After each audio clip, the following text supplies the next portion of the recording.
Good to be with you. The theme, broken promises and signs of hope. So let's start with the broken promises. I'm not going to seek to analyze them, both visually and verbally. We have been well satisfied with the input as to the nature of the beast that is Balfour. Rather, I would ask, how on earth did Balfour, understood as Lord Balfour, come to his declaration? A declaration which one of the earlier inputs suggested was more than a declaration.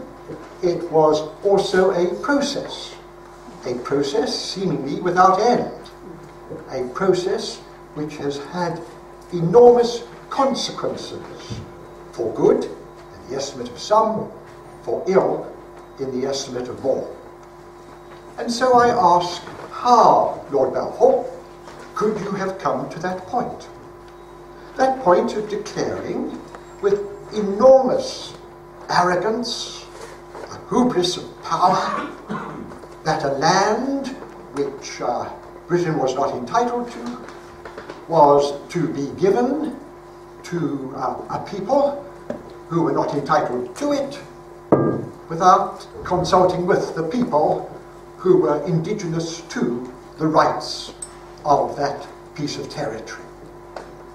And I must say, I have more sympathy with Lord Balfour in viewing, doubtless, his document with some pride than I have with the current British government in marking the 100th centenary of that event with pride. After all, Balfour was the child of his time, which is in no way to excuse him, but in some way to understand him. He was a ruler of the world. He was a British politician of imperialism at its height. He could exercise hubris because there was something almost godlike conferred upon his being, his position, his role, his responsibility in international terms.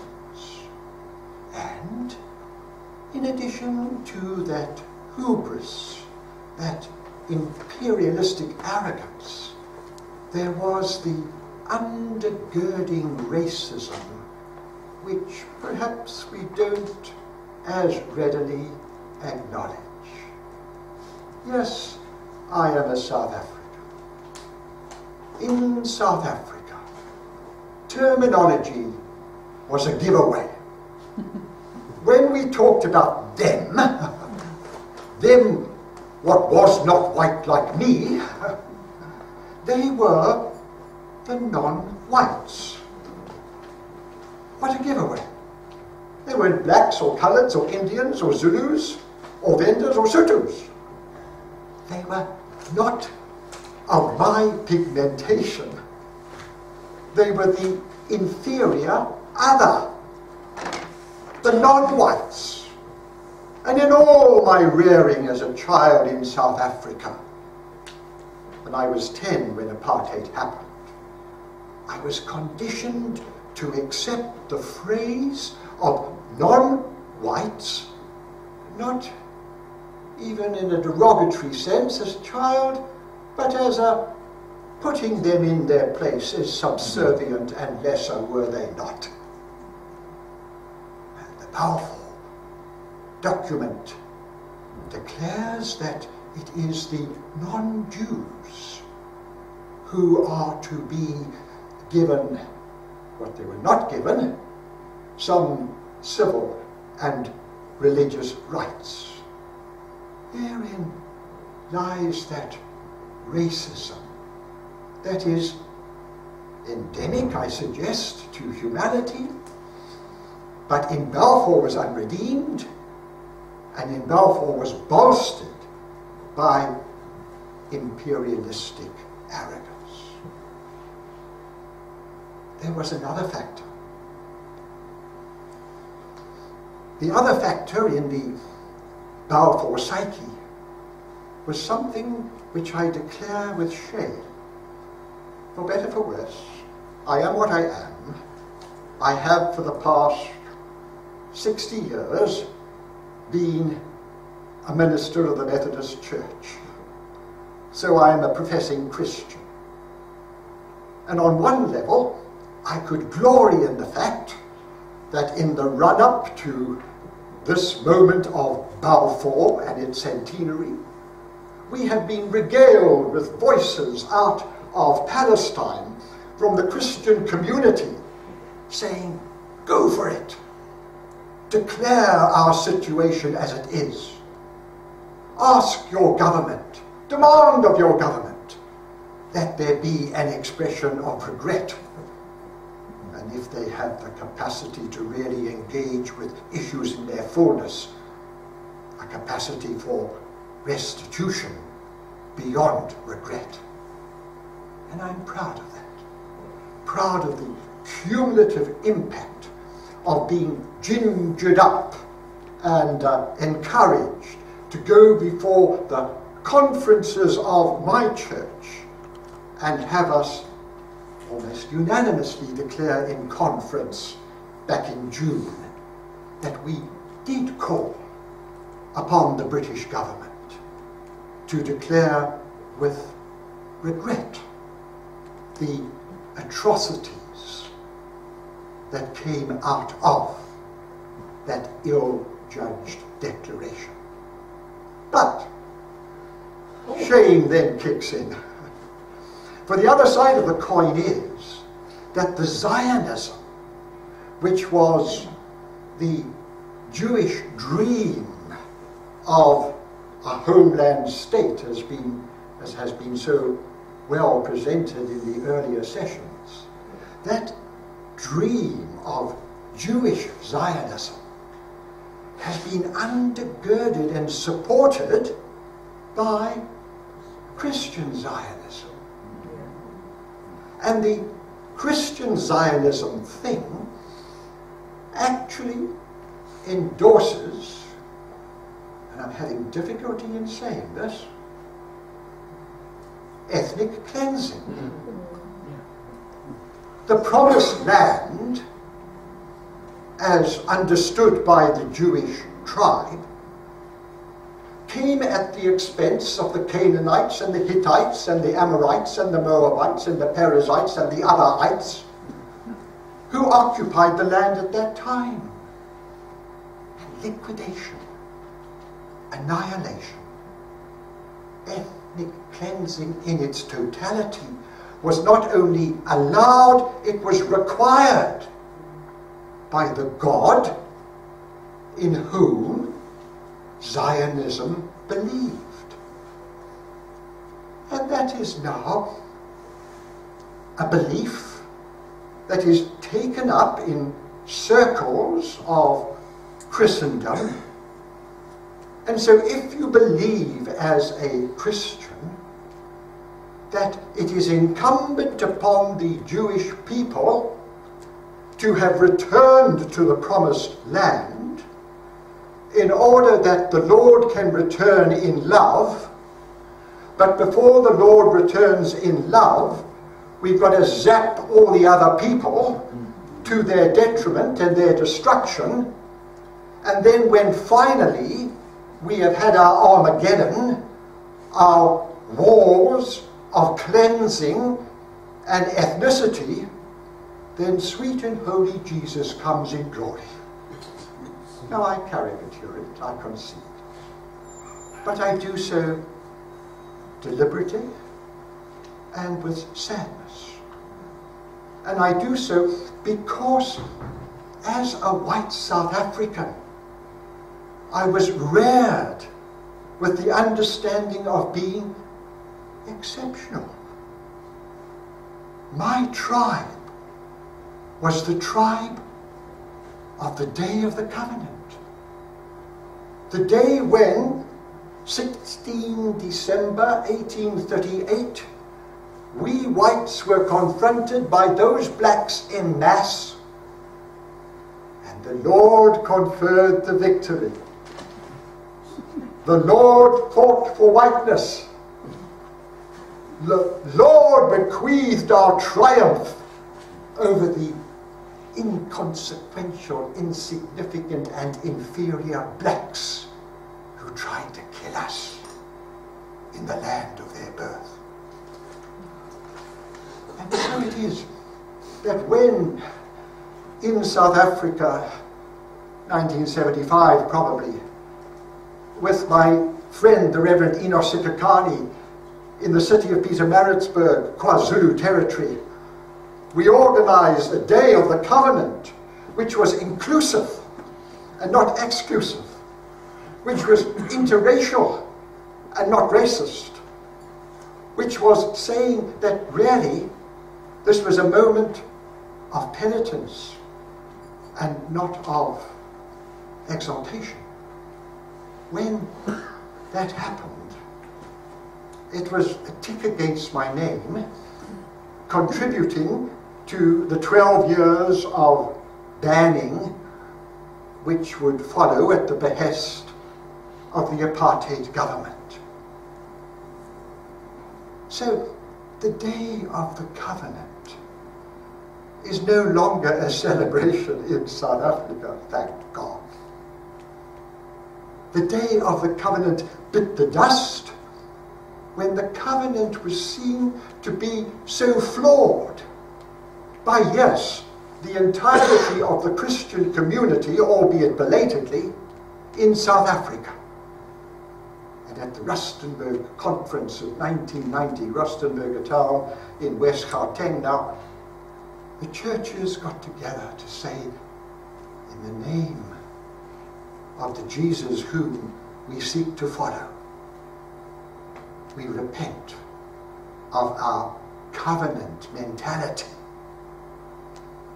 And when one of the earlier contributors talked about trying to get inside the mindset of Israeli friends today, I have to ask, is it a warped theology?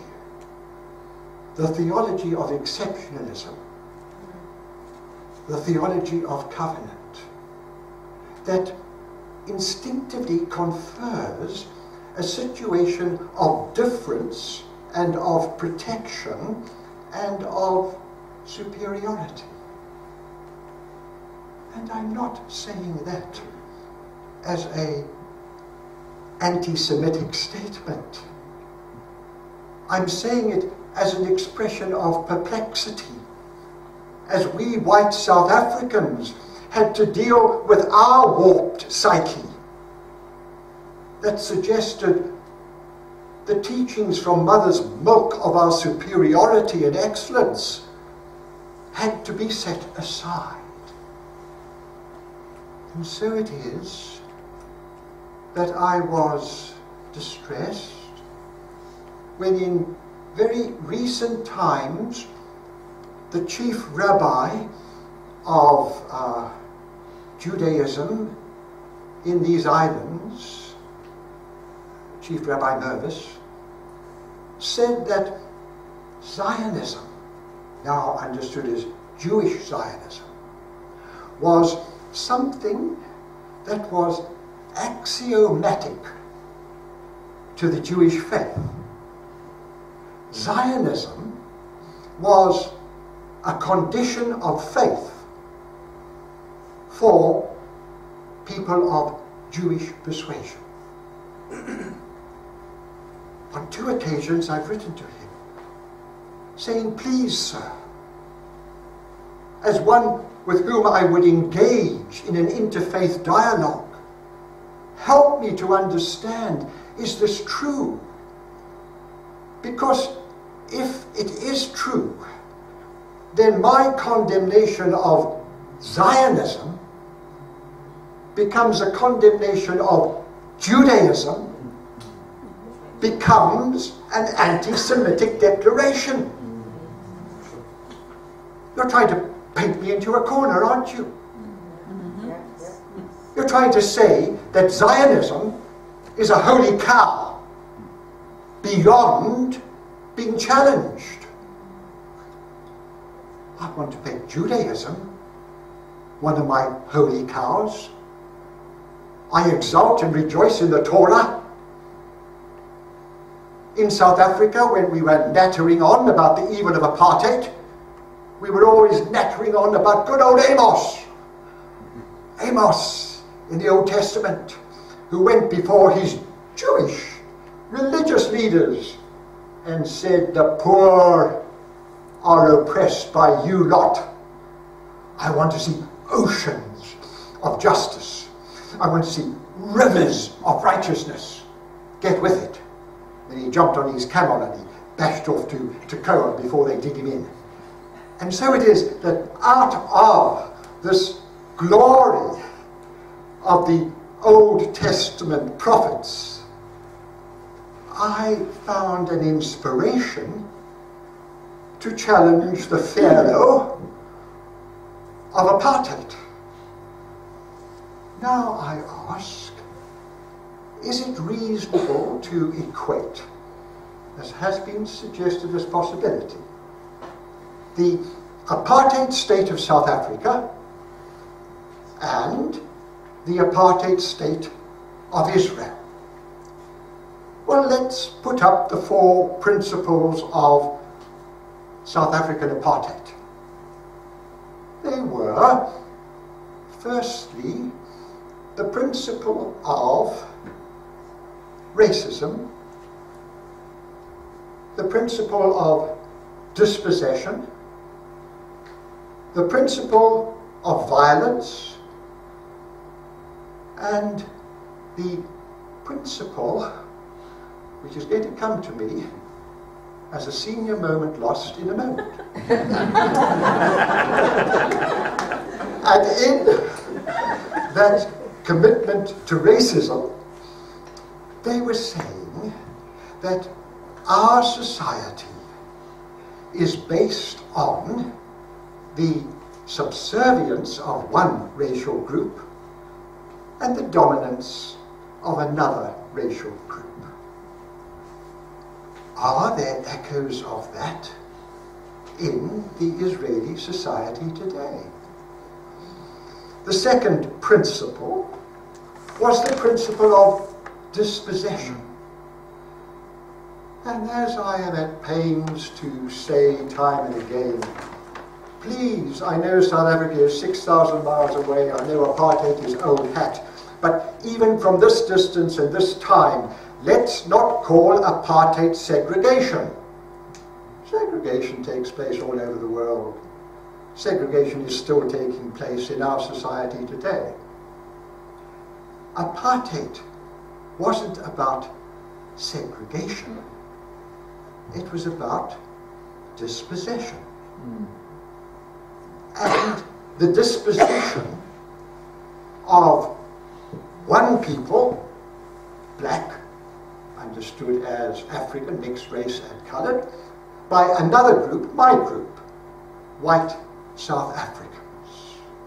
And I ask myself, is dispossession the name of the game in Palestine, Israel, as the game is played by Israeli society today? And then I come to the question of violence. Was that feeling and attitude and understanding of racism bringing about the dispossession of a perceived inferior people done without violence? And what a dumb question to ask. People don't roll over on their backs like my old Labrador and say, tickle me and dispossess me at the same time. Dispossession is bound up with the factor of violence. And in South Africa, we not only institutionalized racism to make it complicit with the laws of the land, we institutionalized violence to make it endemic. And violence, be it responding, be it passive, is the violence that causes counter-violence. I expressed that badly, I'll try again. The South African institutionalized violence of apartheid, overt and covert, was initiating violence, was primary violence. The violence of Mandela and company was counter-violence, responsive violence. That doesn't deny the violent component of Mandela's Umkhonto we Sizwe military arm, but it does put something into its proper perspective. Just as when we talk about the Second World War, I don't hear the Hitler violence being equated with the Churchill violence in Britain. Or do I? I hear one being responsive, counter-violence, to the initiating ethnic cleansing and violence of the Third Reich. And so we're beginning to see that there are some parallels between apartheid South Africa and apartheid Israel. The architect of apartheid was a man, some of you will recall, called Dr. Hendrik Verwoerd. And Verwoerd visited Israel in the 1960s. And he made a profound statement. He said to the Israelis, you know, you practice apartheid here. The Arabs lived in Palestine for 1,000 years, quote unquote, and you have dispossessed them as we have dispossessed our blacks, quote unquote. Now, he wasn't condemning Israel. He was saying, bully for you. You got it right. You know, if you're going to be dominant, be dominant. Go for the jugular. Assert yourself. Dispossess. You've done good. You got it right. When those people who the British government in the 1980s wouldn't meet with because they were perceived to be the initiators of violence, the terrorists or the communists, the likes of Mandela and Sobukwe and Oliver Tambo, when they sought an audience in Whitehall or in Downing Street, better still, they were denied, and denied access because they were seen to be the people of initiating violence. And when Mandela and his leadership colleagues visited Palestine, Israel, in the democratic era that dawned in South Africa in 1994, they almost had a knee-jerk reaction. Well, this is an apartheid society. They looked around and they saw dispossession of what? Dispossession of statehood, dispossession of land, dispossession of nationality, dispossession of human rights. They ticked the boxes. There was conclusive for them, I would say for all right-thinking people with an understanding of history and justice, there was conclusive testimony to the fact that this was an apartheid state. Now, as I like to say with others, if it looks like a duck, Cracks like a duck, waddles like a duck, it's a duck.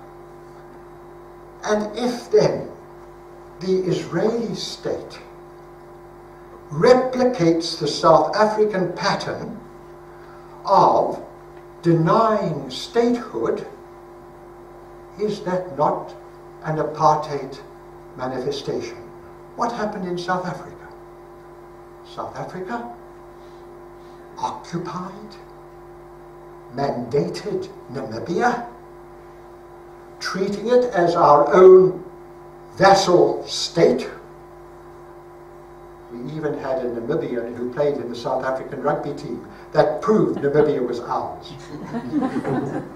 And we then said that Namibia was not to be given its independence, contrary to international law, contrary to the human rights organizations and their demands, contrary to the various fora of the United Nations declaring the need for statehood to be conferred. Are we ringing any bells? Is there any capacity for replicating a pattern in apartheid Israel today? Denial of statehood, bound up with occupation,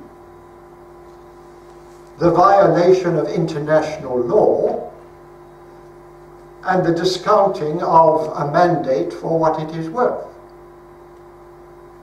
Dispossession, not just of statehood as an apartheid factor, dispossession, I said, of land. Now, in South Africa, we were masters of ethnic cleansing. We devised our Bantustan homelands for blacks, in which 4/5 of the population, being black, would be ultimately squeezed into the 13% comprising the totality of the Bantustan black homelands, and we would have our dream fulfilled of a white South Africa. Ethnic cleansing, house demolitions, it all took place. And is there some ringing of bells in this moment with an Israeli apartheid capacity or possibility? Land theft, one of the contributors spoke of. Dispossession of land. House demolitions. The replication is so obvious that I'm beginning to feel a duck is a duck. And you come to another aspect of dispossession. Dispossession of nationhood, of, as I would rather say, nationality. What did white South Africa under apartheid decree? It decreed that there will be no black South Africans. South Africa was a white nation state. Identity, understood as national identity, for black citizens was a no-no.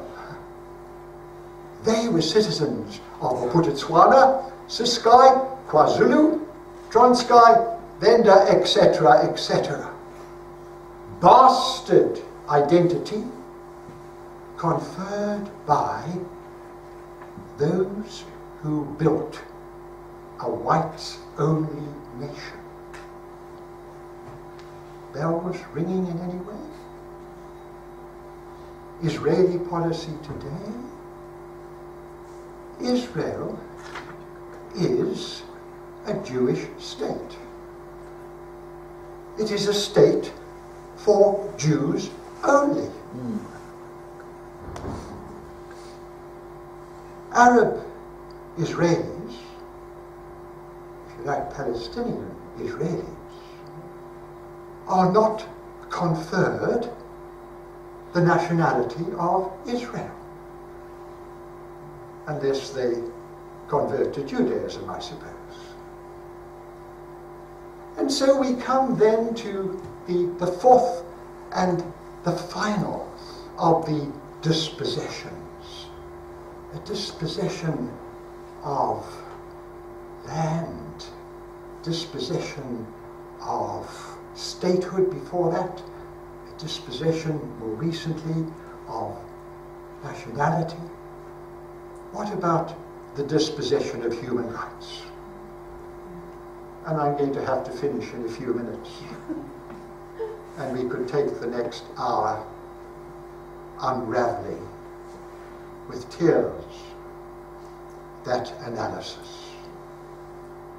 The dispossession of human rights. The denial of freedoms. I wasn't a bosom buddy of Nelson Mandela. I wasn't the leading member of a pop group who can produce a photograph while being with him either. But I will say this.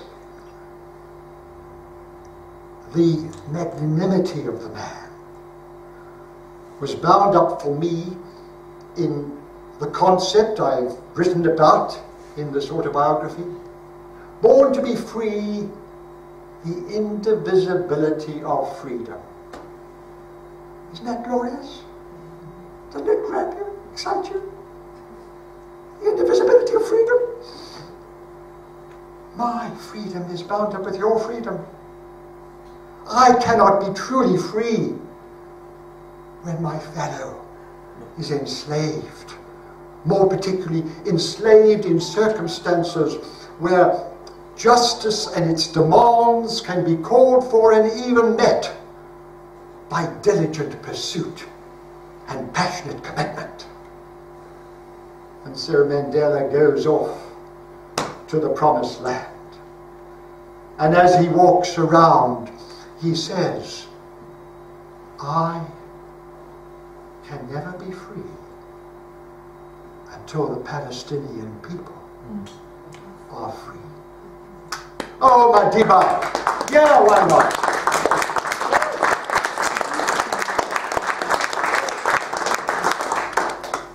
He deserves, the great man, that applause, and thank you for offering it, because he died unhappily. He died unfree, in some real, though I think small measure. And so it is, friends, that we, within the religious communities and within the communities of concern that are not religious, have got this incredible legacy to deal with. And I think that we can begin to have signs of hope, because when it comes to signs of hope, I'm not nearly as good as aspects of analysis. But in South Africa, I used to wander around saying, I'll never see the end of apartheid in my lifetime. And I wasn't a pending octogenarian then. I was once young. I was in my 30s. And I didn't dream it would happen. By the time I got to middle age. And so I was a prisoner of hope. Lovely phrase, don't you think? It suggests that on one level one is imprisoned, and surely the Palestinian people are imprisoned, but I rejoice when they can see, as they do so often see, themselves in this imprisonment of hope. I can shake the bars, but I cannot escape from hope.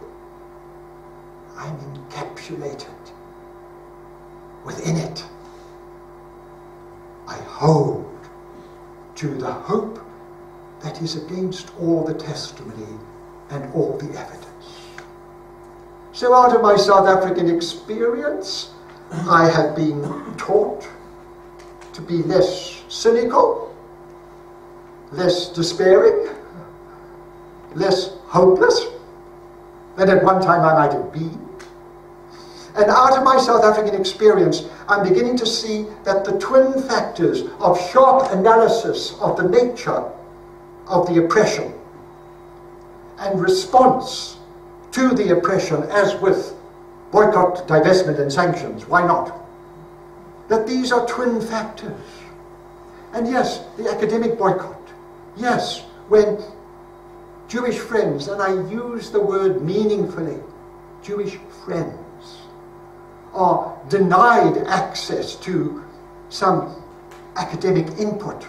It hurts.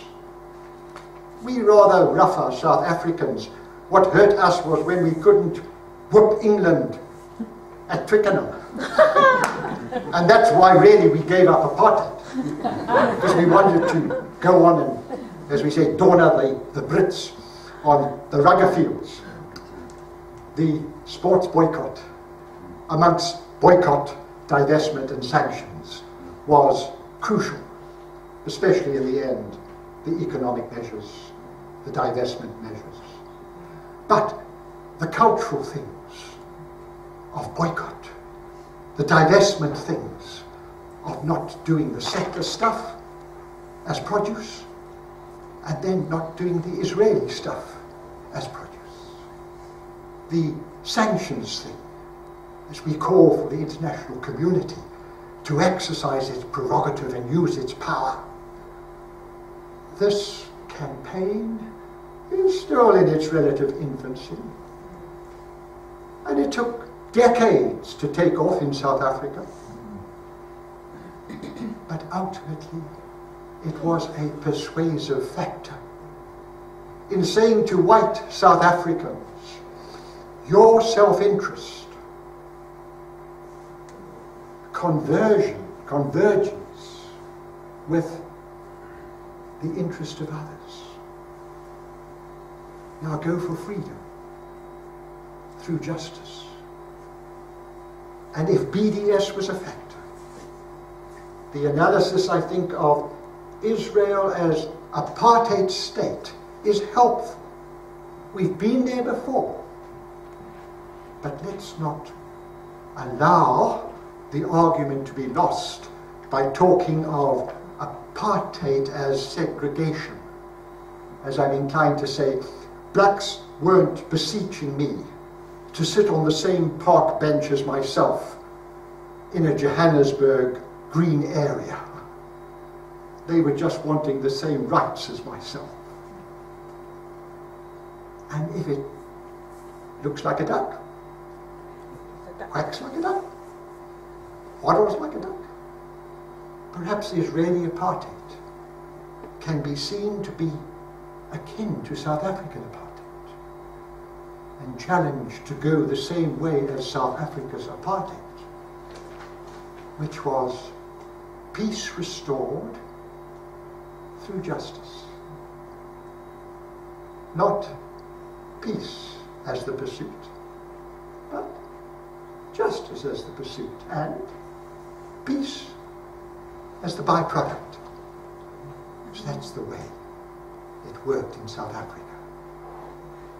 May it work for Palestinians and Israelis alike in their shared captivity and their shared need of freedom. I'll stop there because I'm beginning to sound like a preacher.